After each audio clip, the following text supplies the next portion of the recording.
welcome you, ma'am, and we adore you for this. Miss Preeti Chaudhary, Hindi के महत्वपूर्ण पत्रिकाओं में आप कविताएं, कहानियां और समीक्षात्मक लेख प्रकाशित कर चुकी हैं। हाल ही में आपने कहानी लिखना भी शुरू किया है। आपकी पहली कहानी रेशमी लाल गमछा, जहां तटभव जैसे सम्मानित पत्रिका में प्रकाशित हो चर्चित हुई, वहीं दूसरी कहानियां हंस पत्रिका के अक्टूबर अंक में आई हैं। प्रीति चौधरी जी ने 2015 में हरिकृष्ण द्विवेदी नवलेखन पुरस्कार भी प्राप्त किया है और 2016 में आपने उत्तर प्रदेश का साहित्य गौरव पुरस्कार प्राप्त किया है। हमारे लिए बहुत गौरवमय समय है, क्षण है कि जब आप हमारे साथ आज जुड़ी हैं। Sir, session is over to you and we are listening to and we are waiting to devour this session with full passion. Over to you, sir.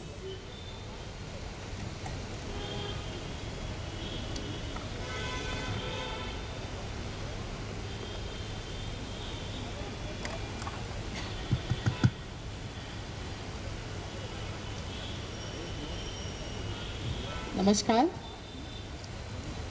आज पुष्पेश जी और प्रीति जी के साथ हम यहाँ बैठे हैं शिवानी जी के बारे में बात करने। शिवानी के 100 बरस।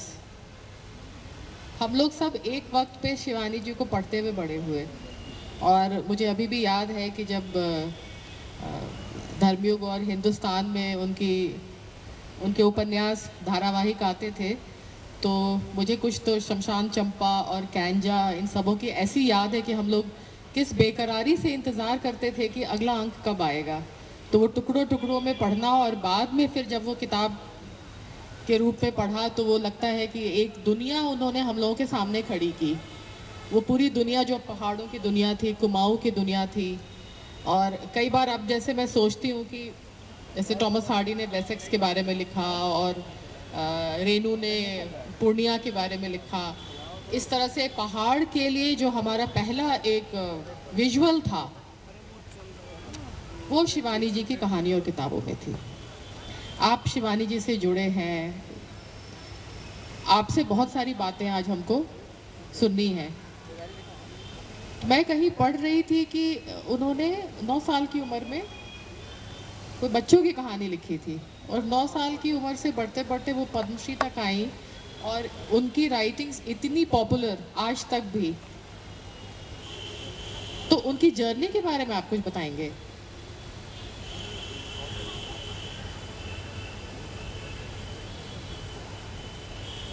देखिए, आपके प्रश्न का उत्तर देना थोड़ा कठिन है क्योंकि मेरा रिश्ता उनके साथ माँ बेटे वाला रिश्ता है कि जब शिवानी लिखती थी नैनीताल में तो मैं उनके साथ उस घर में रहकर पढ़ता था जहाँ भी एक मित्र मिले, आलोक शाह, जो वहाँ उस मकान के मालिक के मकान थे। मुझे लगता है कि बड़ा कठिन होता है ये कहना कि मैं उस यात्रा की बात करूँ जो मैंने उस घर में रहते हुए साथ जी हूँ, एक पक्ष है। दूसरा पक्ष ये है कि शिवानी जी मेरी माँ की छोटी बहन थी और उनके साथ रहकर पढ़ने के पहले जब उनके पति विदेश गए थे तो उनका परिवार हमारे साथ घर में मुक्तेश्वर में रहा था। तो आपने जिस व्यक्ति को दीदी के रूप में, माँ की छोटी बहन के रूप में और फिर साक्षात माँ के रूप में देखा और गुरु के रूप में देखा हो तो उसकी यात्रा के बारे में बात करना थोड़ा अटपटा हो जाता है। और दूसरी बात ये है कि आपने बहुत पुरानी यादें दिलाई उपन्यासों की, शमशान चंपा की, कैंजा की। मुझे याद आती है उनकी सबसे पहली कहानी जो धारावाहिक जाहिर नहीं थी, धर्मयुग में एक छोटी कहानी छपी थी, आमीन, जो अल्मोड़े में गिरजाघर, ईसाई कोड़ी खाना, उसके साथ घूमती फिरती कहानी है।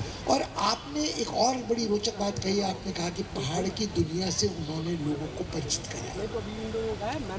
मुझे लगता है कि उनकी लेखनी का एक पक्ष ये भी है कि उन्होंने पहाड़ के लोगों को पहाड़ से परिचित कराया। क्योंकि दिक्कत ये थी कि जो अल्मोड़ा के ब्राह्मण थे वो पढ़े लिखे परिवार के लोग थे, उनकी दुनिया सिमटी थी अपने उसमें कि ये उस घर के हैं, ये उस घर के हैं, इनके साथ कुछ पहले ऐसा हुआ था, इनकी कौन किसकी लड़की भगी थी, कौन जात बाहर गया था, किसकी नियत किसी दलित महिला पर गई थी, आदि आदि। मगर उनकी शेष रुचि फिर वो उदात्त मानवीय संबंधों पर जाते थे। उनसे पहले भी पहाड़ के लेखक हुए हैं और आंचलिक लेखक हुए हैं, मगर वो शिवानी के बारे में शायद ये कहा जा सकता है कि वो आंचलिकता के दुष्प्रभाव से या उसकी सीमाओं से बिल्कुल मुक्त थी। कि जैसे आपने कहा उनकी कहानी में पहाड़ है, तो उनकी कहानी में शांति निकेतन भी है, उनकी कहानी में रामपुर भी है, उनकी कहानी में वो बाहर की वो दुनिया भी है जो पहाड़ियों की ज़िंदगी का हिस्सा थी। कोई लखनऊ में नौकरी करता था, कोई बाहर जाता था, कोई विदेश जाता था, तो वो एक जो व्यापक होना है एक्सटेज का, वो भी उन कहानियों में देखने को मिलता है। बंगाल भी बहुत आता था उनकी कहानियों में। जाहिर है कि बचपन उनका बंगाल में बीता था, कैशोर्य उनका रामपुर रियासत में बीता था। तो वो कहानियाँ जो हैं वो सिर्फ पहाड़ की कहानियाँ नहीं है, एक पक्ष तो ये है। दूसरे जो आपने जो शिवानी के 100 बरस कहा, तो अब उनको गए भी कुछ समय हो गया है, और जिस समय की मैं आपसे बात कर रहा हूँ ये 57-58 सन की बात है, तब वो प्रौढ़ भी नहीं कही जा सकती थी। मगर जो शिवानी की दुनिया वाली बात है, मुझे लगता है उसके दो हिस्से बिल्कुल अलग हैं। एक शिवानी की दुनिया है कि गौरा पंत नाम की महिला थी जो अपनी बहन और भाई के साथ पढ़ने शांति निकेतन सन 30 के दशक में गई थी, और जो आपने 9 साल का उल्लेख किया, वो 9 साल की उम्र में पहली कहानी बंगाली में लिख के वो गुरुदेव के पास गई थी, और गुरुदेव ने प्रशंसा नहीं की बल्कि ये कहा कि अपनी मातृभाषा में लिखना बेहतर होता है। अच्छा है कि तुमने बच्ची आई हो, तो तुमने बंगाली सीख ली है, बांग्ला में लिख रही हो, लिखो हिंदी में। और उन्हीं ने उनको वो नाम शिवानी दिया। तो एक तो शिवानी की वो दुनिया है, और उस दुनिया का वो हिस्सा है जिसका जिक्र मैं आपसे करना चाहता था। वो खाना पकाती थी, हमको खिलाकर स्कूल भेजती थी, और लगभग वही स्थिति इतनी बड़ी बात प्रीति की है कि घर में कुछ हो रहा है तो घर का काम निपटाना है। मगर प्रीति की जो पुरस्कृत किताब है जिसका चर्चा इनके परिचय में दिया, देह धरे को दंड, तो वो स्त्री के लिए कुछ कर्तव्य है। जो सास भी कभी बहू थी, बहू भी कभी सास बनेगी, आदि सब बातें हैं। मगर मैं कहना ये चाहता हूँ कि भारतीय परंपरा में हर एक के लिए ये देह धरे का दंड नहीं है, हर एक के लिए एक रुचिकर कर्तव्य भी है जिसमें आपको अपने बच्चों की परवरिश अच्छी लगती है। जैसे मेरी माँ ने मेरे पिता से प्रेम विवाह के बाद कोई काम नहीं किया, कहानियाँ वो पहले से लिखती थी, और शिवानी कई बार स्वीकार करती थी कि माँ अगर जयंती लिखा करती तो शायद बेहतर लिखती, मगर उसने शादी के बाद अपने परिवार को प्राथमिकता दी। ऐसा नहीं था कि शिवानी ने परिवार को प्राथमिकता नहीं दी थी, मैं उसका उदाहरण हूँ जीता जागता। सवेरे हमें खाना खिलाकर स्कूल भेजती थी, फिर मौसा जी को नाश्ता कराकर दफ्तर भेजती थी। मौसा जी दफ्तर से नाश्ते के बाद प्रॉपर लंच के लिए आते थे।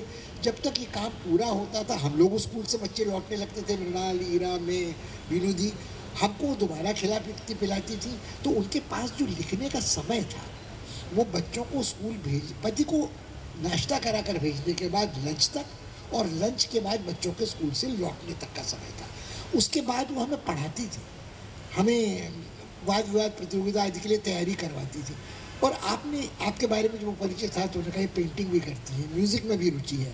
मुझे आज भी याद है कि मृणाल आज तक सवेरे रियाज करती है, पूजा पाठ करती है। शिवानी जी ने विधिवत शास्त्रीय संगीत सीखा था, बेगम अख्तर के साथ अच्छा परिचय उनका था, और वो रियाज नहीं करती थी मगर गाती, गुनगुनाती, और संगीत के साथ उनका नाता बना हुआ था। तो उनकी जो और कलाएँ होती हैं उनमें दिलचस्पी कम नहीं थी। और नैनीताल में उन दिनों जब इंटरनेट नहीं था, टेलीविज़न नहीं था, एक सन्यासिनी वाला पारिवारिक जीवन लगभग होता था, जाड़ों में ठंड बहुत होती थी।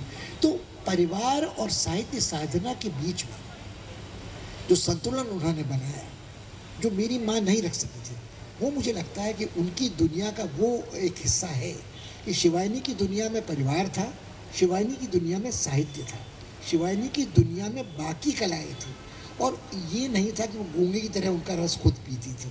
मुझे याद है कि मेरी पहली वाद विवाद प्रतियोगिता थी, मैं बहुत संक्षेप में उसको कहना चाहता हूँ, जिसका चर्चा आलोक ने किया अभी घर जिस मकान में हम रहते थे।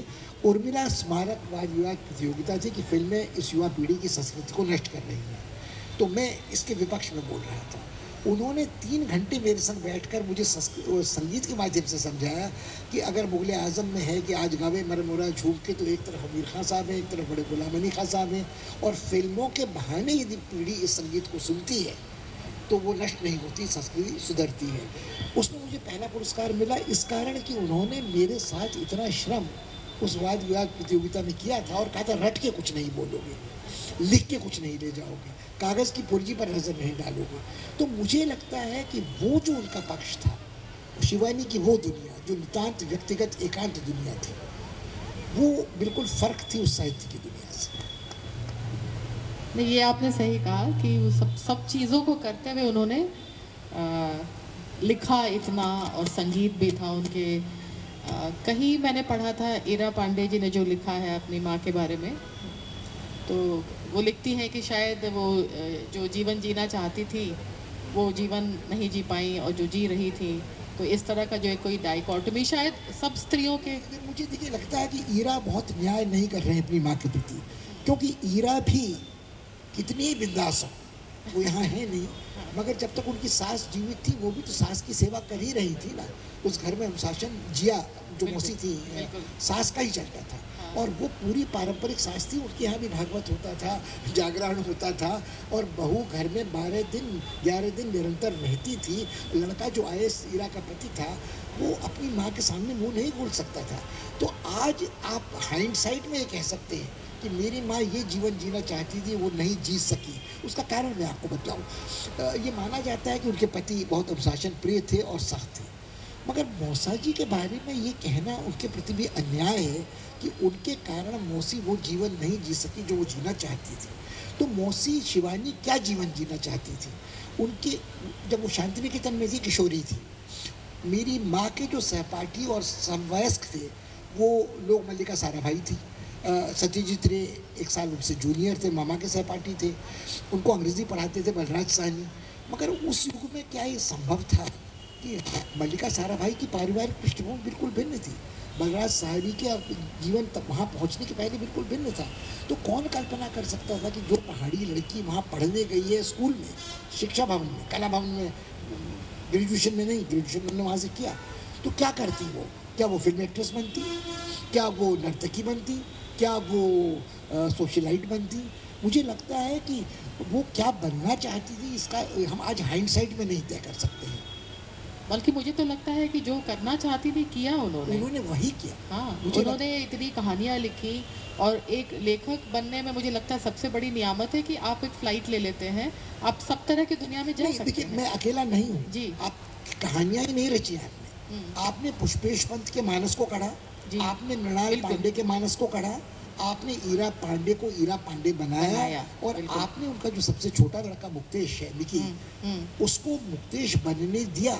जब वो आईआईटी कानपुर में पढ़ता था तो अनुशासन ये था कि बहुत पैसा खर्च करके बार बार लखनऊ नहीं आओगे, वो साइकिल चलाकर कानपुर से लखनऊ आता था पैसे बचाने के लिए, 1-2 बार उसने ऐसा किया है। तो मुझे लगता है कि कुछ जो मूल्य बच्चों को देने होते हैं वो उन्होंने दिए। यदि आज मैं आपके साथ अंग्रेजी या हिंदी में बोल सकता हूँ तो ये मेरी माँ और शिवानी की ही देन है, और ये उनकी ही कृपा है कि मैं गुजराती लिख पढ़ सकता हूँ, बंगाली लिख पढ़ सकता हूँ, मराठी कोशिश कर सकता हूँ। थोड़ा चूँकि वो अंजर अंड मून नाल जब बेंगलोर में रहे थे उन्होंने गिनती कन्नड़ की सिखाई थी, वो थोड़ी याद आ जाती है, और थोड़ा उर्दू में तो मैं ज़रूरत नहीं करूँगा, खेले काट काट के खाने वाली बात हो जाएगी, मगर उन्होंने वो सारी चीज़ें जो संस्कार दिया वो मुझे बहुत बड़ी बात है। प्रीति, अभी जैसे पुष्पेश जी बता रहे थे कि कितनी चीज़ों को करते हुए शिवानी जी अपने रचनाकर्म में भी लगी रही, और हम लोग बड़े हुए उनको पढ़ते हुए, जिस तरह से उन्होंने एक दुनिया जो औरतों की दुनिया है, मुझे लगता है कि वो अपने समय में बहुत आगे की चीज़ों को लिख रही थी, और जितने उनके स्त्री पात्र हैं वो सब कितनी इंडिपेंडेंट और अपने। नहीं, मैं बाधा दे रहा हूँ, क्षमा करेंगे। मैं प्रीति से ये भी चाहूँगा कि प्रीति का जो व्यक्तिगत संबंध मृणाल के साथ रहा है, और उसने मृणाल को इतने करीब से देखा, और मृणाल की बहुत प्रिय पात्र प्रीति रही है, तो वो एक जो छवि शिवानी की मृणाल में है, या मृणाल में समय बदलने के साथ अंतर है, और फिर वो एक कड़ी आगे परिवार में नहीं है, मगर लगभग वही छवि हम लोगों को जो सबको जानते हैं प्रीति में देखने को मिलती है कि परिवार भी है, संस्कार भी है, गांव देहात भी है, अपना व्यक्तिगत करियर भी एक अलग है, और लेखन। बिल्कुल। तो प्रीति आप बताएं फिर।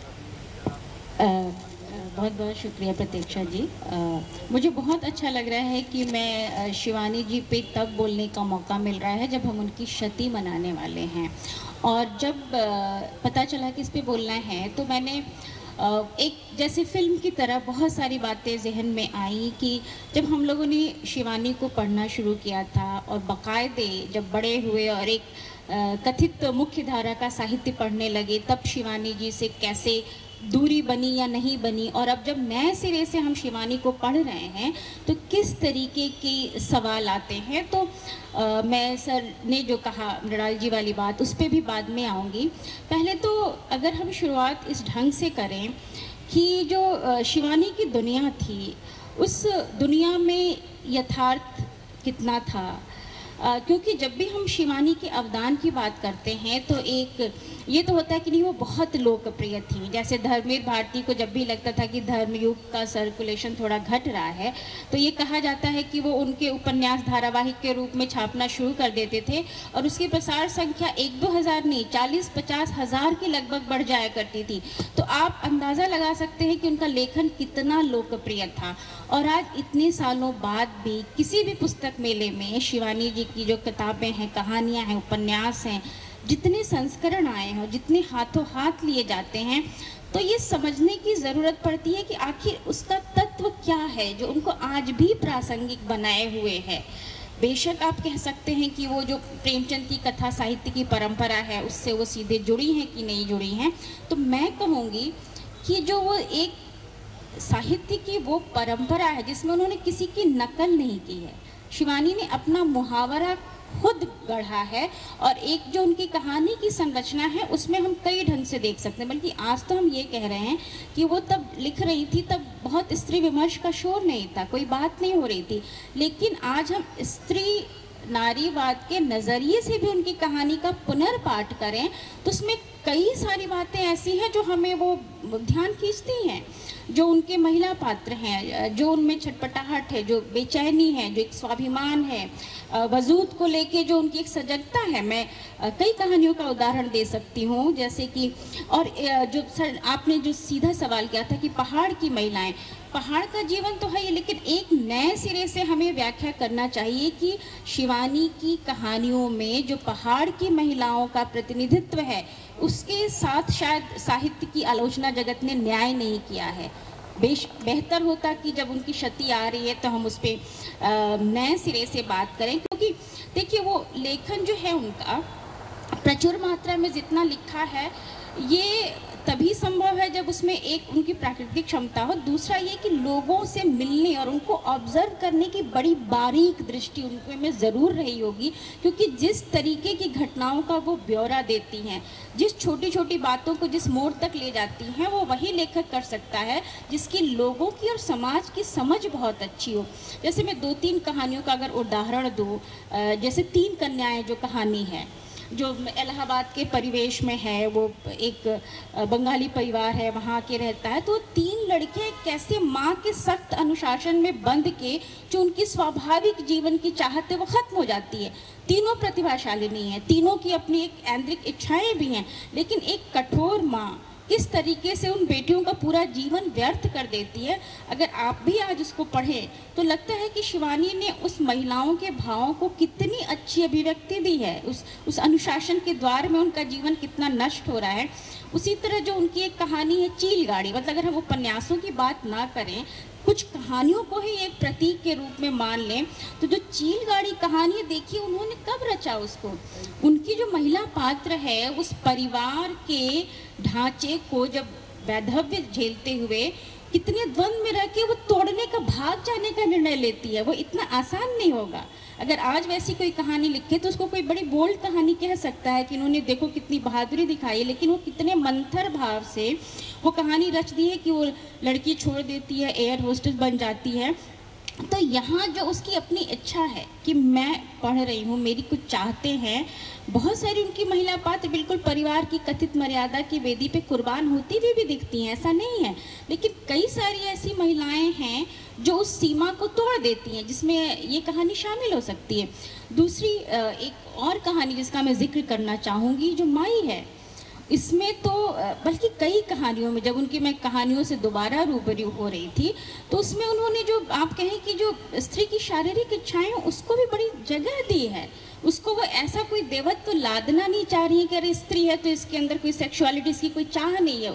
सबसे ख़ास बात तो ये है कि वो कहानी के अंत में वो स्त्री कैसी, जो उसका स्वाद है, वो स्वाद के माध्यम से शिवानी ने दर्शाया है कि उसको कितनी चाहत है इस जीवन रस को पीने की, जो एक योगी भाव है, कैसे वक्त ने उसके ऊपर थोप दिया। वो स्त्री तो बड़ी सामान्य सी स्त्री है जो अंत में गोश्त खा के जान देती है। तो इस पूरा जो ताना बाना बुना है देवी का, सिद्धि का, उसके बीच में जो उस स्त्री की चाहत है वो मतलब कमाल की है। मतलब ये 2-3 कहानियाँ, हालांकि कई सारी ऐसी कहानियों में मुझे ऐसा लगता है कि वो एक बहुत ज़्यादा एक थोड़ा सा भावुकता वाला तत्व है या एक कल्पना की भी मात्रा है। तो देखिए लेखक को तो ये आज़ादी होती है, लेकिन अगर कहीं भी ये लगा कि नहीं वो कुछ ट्रैक उनका बदल रहा है या उसमें कोई इसे मैं अगर कहूँ तो कई बार मुझे लगता है कि उनका थोड़ा एक रंग रूप के प्रति थोड़ा एक मोह है, सौंदर्य को बहुत ज़्यादा एक महत्व देने वाला भाव है, या चूँकि संस्कृत का ज्ञान वो परिवार की परंपरा, एक विदुषी विद्वता की जो था, तो कहीं ना कहीं संस्कृति और बांग्ला का भी असर दिखता है कि जैसे जो विदूषक है, जो सेवक है, कई बार मुझे लगता है कि वो एक बड़े चलते फिरते ढंग से उनके शरीर का वर्णन है, लेकिन फिर भी मैं उसको इग्नोर करना पसंद करूँगी। जो काम की बात मैं चाहूँगी कि अंत में जो उनकी पक्षधरता है, जो जिस मूल्यों को वो दरअसल अपने कलम के माध्यम से बढ़ावा देना चाह रही है, वो मनुष्यता की है, वो संवेदना है कि एक स्त्री को या किसी भी काम करने वाले को या एक मामूली आदमी के जो संघर्ष हैं, ख़ासतौर से जो स्त्री के संघर्ष हैं, उसमें उनको वो जगह मिलती दिखाई देती है। और जो पुष्पेश सर कह रहे थे मृणाल जी वाली बात, तो ये मृणाल जी ने मुझे वो मौका दिया कि मैं उनके साथ थोड़ा समय बिताऊं, और कई बार वो साहित्य जगत की बातें करती थी, अपने घर परिवार के बारे में बहुत सारी बातें बताती थी। तो शिवानी जी को लेके उनके अंदर भी एक कष्ट तो था, क्योंकि वो भी जान रही थी कि शिवानी कितनी लोकप्रिय लेखिका हैं और किस कदर हिंदी का पाठक उनको हाथों हाथ, जो आज की युवा पीढ़ी के जो हिंदी पढ़ना सीखते हैं उनमें भी शिवानी बहुत ज़्यादा लोकप्रिय हैं। तो कैसे जो आलोचक हैं या जो समीक्षा जगत है उसने शिवानी के साथ न्याय नहीं किया है। और सबसे जो ख़ास वो बताती थी कि जो शिवानी जी की रचना प्रक्रिया है कि वो कैसे बैठ के थोड़ा सा समय निकलता था, वो लिख देती थी। और कई बार जो कहीं पात्र हैं, कहीं वो लोग रिश्ते में गए, घूमने में गए, तो कहीं कोई मिल गया, वो उनके दिमाग में अंकित हो जाता था, फिर पता चलता वो कहानियों में प्रकट हुआ है। कई बार चूँकि भाई वो इतनी लोकप्रिय थी कि रिश्तेदार भी पढ़ते थे। एक आध बार कुछ रिश्तेदारों ने शिकायत भी की कि उसका जो पात्र है वो मिलता जुलता है, आपने ऐसे क्यों लिख दिया। तो वो तमाम बातें हैं जो मृणाल जी बताती थी। तो लगता था कि अच्छा, शिवानी के बनने की प्रक्रिया में इन सारी बातों का जो एक सहमेल रहा होगा। और ख़ुद शिवानी जी का अपना बचपन, वो जो मृणाल जी का जो बचपन था, जो आप कह रहे थे कि जो एक अनुशासन प्रियता वाली बात, वो मृणाल जी के व्यक्तित्व में भी दिखता था कि एक बहुत सुघड़ हाथ ने उनको गढ़ा है। उनकी जो मानसिक संरचना है कि काम के प्रति प्रतिबद्धता, ईमानदारी और कड़ा परिश्रम के साथ कोई समझौता नहीं, और एक गुणवत्ता की अपनी सीमा तय करना। आप देखिए कि मृणाल जी का भी जो रचना कर्म है वो बड़ा अलहदा है। वो अपने ढंग की बिल्कुल अकेली लेखिका हैं जिस ढंग से वो लिख रही हैं। तो वो भी वो परंपरा जो उन्होंने अपनी माँ से ग्रहण की, और हमेशा लगता था कि कितना इनको संतोष है अपनी माँ पे, या कितनी ये गौरवान्वित हैं। तो वो जो एक माँ और पुत्री का रिश्ता था, वो भी समझने में जो लोग हिंदी साहित्य में नए जुड़ रहे हैं या पुराने हैं, वो भी खासा दिलचस्प था। प्रत्यक्षा जी, आपने जो उनकी कहानियों के बारे में कहा, मुझे एक बात आपको सुनते सुनते ध्यान आया कि उनकी जो भाषा थी, तो जब हम उनको बचपन के दिनों में जब पढ़ते थे तो उनकी भाषा से भी हम बहुत अभिभूत रहते थे। वो जैसे वर्णन करती थी तो वो एक अलग किस्म का वर्णन होता था, और वो शायद किसी और के कोई और नहीं कर पाया उसको। तो हम लोग जब पढ़ते थे उनको, तो एक तो उनकी भाषा के लिए हम लोग अभिभूत, और दूसरे जिस तरह से आप जिस बात को कह रही हैं कि वो जो प्रेम की जो कोमल अनुभूति को वो व्यक्त करती थी। प्रत्यक्षा जी, मैं थोड़ा सा टोकूंगी आपको। हमें ये भी याद रखना होगा कि जब शिवानी लिख रही थी, हमारे पास विजुअल माध्यम बहुत सीमित थे। वो डिजिटल मीडिया का दौर नहीं था कि आप सब कुछ टाइप कर रहे हैं, आपके सामने छवि आ जा रही है। वहाँ लेखक को सब कुछ अपने शब्दों के माध्यम से ही अपने पाठकों तक पहुँचाना है। तो उस दौर में याद है कि हम लोग बड़े एक जैसे कि स्कूल में होता था कि पढ़ने वाले बच्चों का एक समूह बन जाता है, फिर कोई कहानी पढ़ी, फिर देर तक उस पर चर्चा होती थी। तो शिवानी जी की कई कहानियाँ पढ़ने के बाद, क्योंकि देखिए सबको तो सुविधा नहीं, मैं पूर्वांचल के एक छोटे से ज़िले में रहती थी, तो ज़रूरी नहीं है कि सबने, तब कुछ ही लोग थे या साल में एक आध बार कभी पहाड़ गए हों। तो जब वो नैनी, उनकी कोई कहानी थी जिसमें कि कोई डॉक्टर था, वो घोड़े पे बैठ के किसी बीमार मास्टरनी को देखने जाता है, तो उसमें किसी झील का वर्णन था। तो वो पढ़ के हम लोग कल्पना करते थे कि कितनी दिव्य वो झील होगी, नीले रंग का पानी, और वहाँ पे एक बिल्कुल तनमंगी नायिका तैर रही होगी और उसके बाल की लटें यहाँ पे कान के पास चिपकी होंगी। तो जो, क्योंकि वो सुविधा नहीं थी ना कि सब देख रहे हैं, दूरदर्शन एकमात्र हमारे पास था, तो जो हमारी कल्पना की उड़ान थी वो जो शिवानी जी शब्दों के माध्यम से, और हंसानी साथ में, आप जो कह रही है ना कि ऐसा शब्दों का, तो किसी घटना का भी वो ऐसा वर्णन कर देती थी, जैसे कि हो करके हंस देना, या ट्रेन में कोई जा रहा है तो उसके पति का वर्णन। तो ये सब कुछ जो शब्दों के माध्यम से, कि पाठक जब वो, मान लीजिए ऐसा था कि वो किसी के स्पर्श की बात कर रही है उंगली के, तो पाठक को भी लगता था कि हाँ वो स्पर्श उस तक भी पहुंच गया। तो ये जो साधा था उन्होंने अपने शब्दों और वाक्यों को, ये बहुत कमाल की बात थी, और यही है उनके लेखन का तत्व जो आज भी उन्हें प्रासंगिक और लोकप्रिय बनाए हुए हैं। नहीं, मैं इस बात पे ये कहूँगी कि डिजिटल माध्यम है आजकल, फिर भी जो विजुअल्स वो क्रिएट करती हैं वो कमाल की है। जब हम लिखते हैं, शब्दों को लिख रहे हैं, तो हम उस समय ठीक है बाद में उसमें कोई सेल्यूलॉइड पे कोई चीज़ आ जाए, लेकिन जब कोई लेखक लिख रहा है वो शब्दों से कितना दृश्य को वो क्रिएट कर पा रहा है, वो बहुत बड़ी बात है। मुझे उनका एक सडनली अभी आपसे बात करते ध्यान आया कि वो किसी अतिथि वाली कोई कहानी थी, तो वो कहती है कि कपड़ों का स्तूपाकार ध्वंसावशेष। तो मुझे आप सोचें कि वो पता नहीं 20, 25, 30 साल पहले मैंने पढ़ा हुआ, वो अभी तक वो शब्द, और इस तरह के बहुत सारे शब्द हैं, बहुत सारे फ्रेजेस हैं जो दिमाग में आपके बसे रहे। और प्रेम की भी इतनी कोमल अनुभूतियाँ उन्होंने लिखी हैं। मुझे लगता है कृष्णकली, मतलब वो हम पढ़ते हुए बड़े हुए और हमें लगा कि मोहब्बत और प्यार और इश्क यही होगा, उसकी पराकाष्ठा है ये। स्त्रियों का जो चरित्र उन्होंने, जो भी किरदार उनके थे, वो सब इतने स्ट्रॉन्ग विमेन कैरेक्टर्स, और भले उसमें बहुत सारी कहानियाँ जो आपने कहा कि वो घर के परिधि में ही कैद हैं, उसी में छटपटा रही हैं, शायद वो हमारे समाज का भी सच है, उसके बियॉन्ड हम नहीं जा सकते। तो जो समाज का सच था उसको तो उन्होंने लिखा ही लिखा, लेकिन उसमें भी मतलब एक बहुत ओवर्टली फेमिनिस्ट राइटिंग नहीं, लेकिन उस पूरे दृश्य के अंदर में जो औरत अपने अस्तित्व के लिए और अपने हक के लिए जो लड़ाई करती है, वो उनके हर किरदार में आता है। ये चीज़ जो एक तरह से अपने समय के आगे की चीज़, शायद वो खुद अपने समय से बहुत आगे की महिला थी, जिस तरह का जीवन उन्होंने जिया और जिस तरह से, जिस परिवेश में वो रही और जितनी चीज़ें वो कर पाई, वो सब इसीलिए कर पाई कि वो शिवानी थी। तो वो जो खास जो विशिष्टता उनमें थी वो उनके लिखने में भी आती थी, क्योंकि मुझे लगता है जब लेखक लिखता है तो वो बहुत कुछ अपना, हो सकता है वो अपनी कहानी न लिख रहा हो, लेकिन कहीं ना कहीं उसका अपना बहुत सारा उस लेखन में आता रहता है। तो ये आज हम लोग उनको याद करते हैं, लेकिन बीच में मुझे लगता है जो उनके साथ एक अन्याय हुआ कि उनकी कहानियाँ बहुत लोकप्रिय रहीं, लेकिन समहाउ उसको वो साहित्य में संजीदगी का जो स्थान है वो नहीं मिला, आलोचना प्रॉपर जो एक क्रिटिक होता है वो नहीं हुआ। जबकि जैसे आपने कहा, अब हम रिविजिट जब करते हैं, जब उनकी कहानियों के उपन्यास को दोबारा पढ़ते हैं, तो हमको लगता है कि ये इसमें जो शायद एक यंग एज में पढ़ने में हमने जो रोमांटिसिज्म ही देखा, और अब जब रिविजिट करते हैं उसके बहुत सारे दूसरे परत निकल के आते हैं, और उन परतों का अन्वेषण होना बहुत ज़रूरी है। जो पहले नहीं हुआ वो कम से कम अब हो, क्योंकि वो कहानियाँ अपने समय के बहुत आगे की कहानियाँ हैं, अपने समाज को और अपने सच को दर्शाती हैं, और उसी सच में उस समाज में भी अलग एक दिशा भी लेके जाती हैं।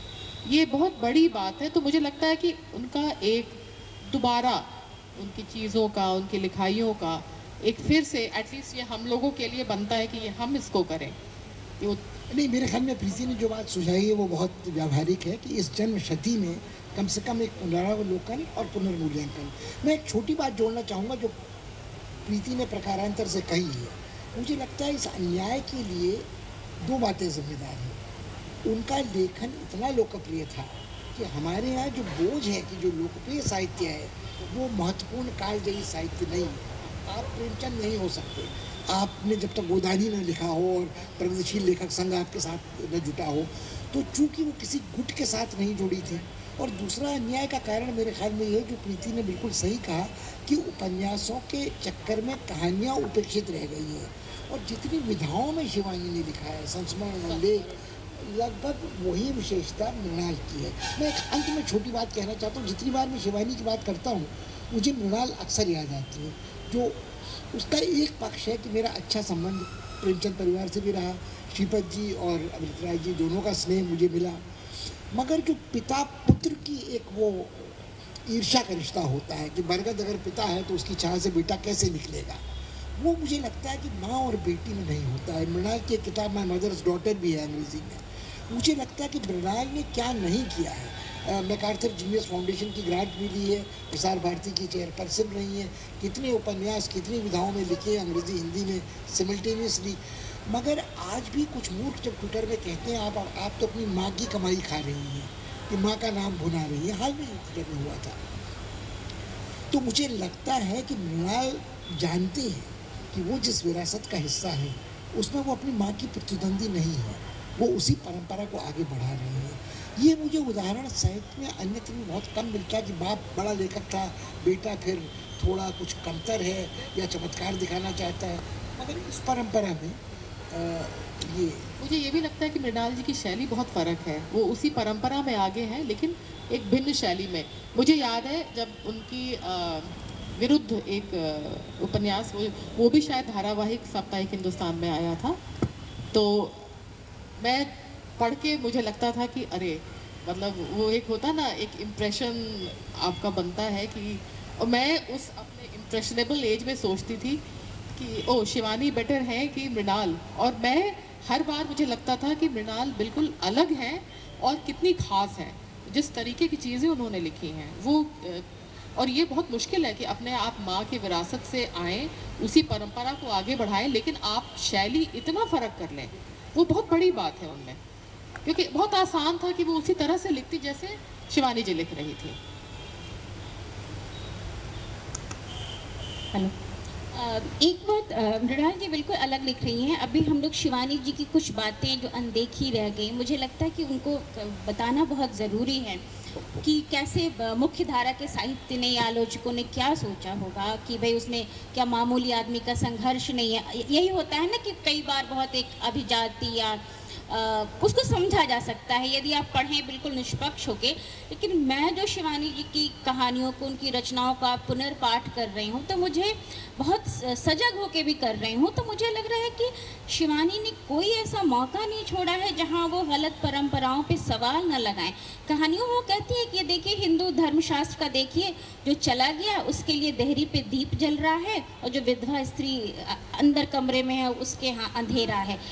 कर्म कांडों पे भी उन्होंने खूब ज़बरदस्त प्रहार किए हैं। जो जाति की एक रूढ़ी संरचना है उस पे भी उन्होंने प्रहार किया है। तो मैं बिल्कुल इस बात से सहमत हूँ कि एक बार शिवानी जी की रचनाओं का, और ये हिंदी साहित्य की विडंबना नहीं है कि इतनी बड़ी, अगर हिंदी बेल्ट को ही लें तो जहाँ इतना बड़ा जनसमूह है वहाँ मात्र कुछ 1000 प्रतियाँ बिकने पे ही हो जाता है कि नहीं बहुत अच्छा बहुत अच्छा। तो कहीं न कहीं से भाई आम पाठक क्यों दूर हो जा रहा है अगर कथित जो गंभीर साहित्य है। तो सवाल ये है कि एक अच्छा साहित्य भाई क्यों उनका मुहावरा सबसे अलग था। कोई ये भी तो साहस नहीं कह सकता है ना कहने के लिए कि शिवानी जी ने बहुत पॉकेट बुक वाली तो वो कतई नहीं थी, इतनी अच्छी जगहों से वो छपी, लगातार छप रही हैं और उनके संस्करण बताते हैं कि वो कितनी समादृत है पाठकों के बीच में।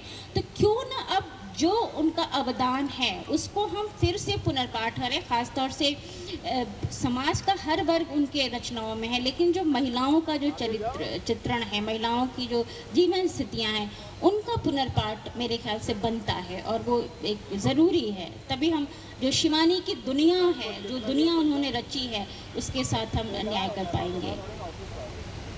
शब्दों में मुझे एक कहानी याद आ गई कि बिंदी को उन्होंने क्या लिखा, द्युति द्युति। तो मुझे ये याद रह गया बचपन में कि अच्छा बिंदी का एक नाम ये भी हो सकता है। तो बहुत सारे शब्द भी सीखे हम लोगों ने शिवानी जी से। जिस तरह से वो बांग्ला इस्तेमाल करती थी, दूसरी भाषाओं का खूब इस्तेमाल करती थी, उसमें एक मिठास ज़रूर उनके लिखे में आ जाता था।